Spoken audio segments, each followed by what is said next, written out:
may Supreme Court ruling na po na ang kaso ni Senator Joel Villanueva sa Office of the Ombudsman ng 2016 ay pinawalang bisa ng Supreme Court. Ito ay ang following facts ng order ng 2016 ni Ombudsman Conchita Carpio Morales. Ang istorya po nito ay na bigyan ng order ng suspension si Senator Villanueva, then a deputy majority leader sa Senate, over allegations of grave misconduct and abuse of authority related to his role in the alleged misuse of Priority Development Assistance Fund or PDAF or Pork Barrel Fund. Ang sabi ng Supreme Court, mali po ang order ni Ombudsman Conchita Carpio Morales.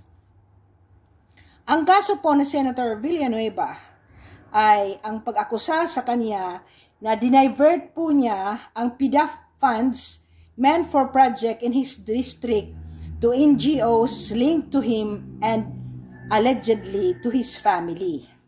Ang Supreme Court ruling ay nagsabi na ang Ombudsman suspension ay procedurally flawed or citing procedural errors and lack of substantial evidence. So, regarding whether it was proper for Ombudsman Crispin Remulla, who took office succeeding Samuel Martires, to enforce the order, ang konteksto po ay ang original na order na inisyo ni Ombudsman Conchita Carpio Morales in 2016 at si Crispin Remulla po ay hindi involved sa initial decision na ito. Ang procedural issues ay binigyang decision ni Supreme Court na may mga flaw or may mga error sa original process nagpa-conduct ng investigation ni Conchita Morales. To summarize po, ang Supreme Court ordered an overturn sa suspension citing procedural and evidentiary issues. Kulang po ng ebidensya si Morales to warrant a suspension of Senator Villanueva.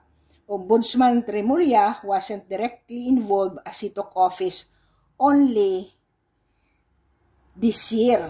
So, sana naman itong mga nasa administrasyon, marami namang dapat kunin na mga kaso na pending pa at bakit hindi yan ang pagtuunan. In fact, ay pinawalang bisa ang mas malalaking mga kaso, kagaya ng kaso ni Garcia. So, imbis po na nakakatulong kayo sa presidente at sa kanyang administrasyon, ay lalo pong binibigyan nyo ng pagkakataon ng mga tao na magalit po sa ating presidente. Sana wag nyo pong gagawin yan kasi nagkakaroon po ng hidwaan talaga. Grabe na po ang ating division sa ating pamahalaan. Salamat at sana ikaw na nakikinig, bago ka mag-comment ay gawa ka po ng fact finding or research, kahit man lang magtanong ka sa AI, sa ChatGPT kung ano po ang katotohanan sa mga ibinablog ng ating kapwa Pilipino.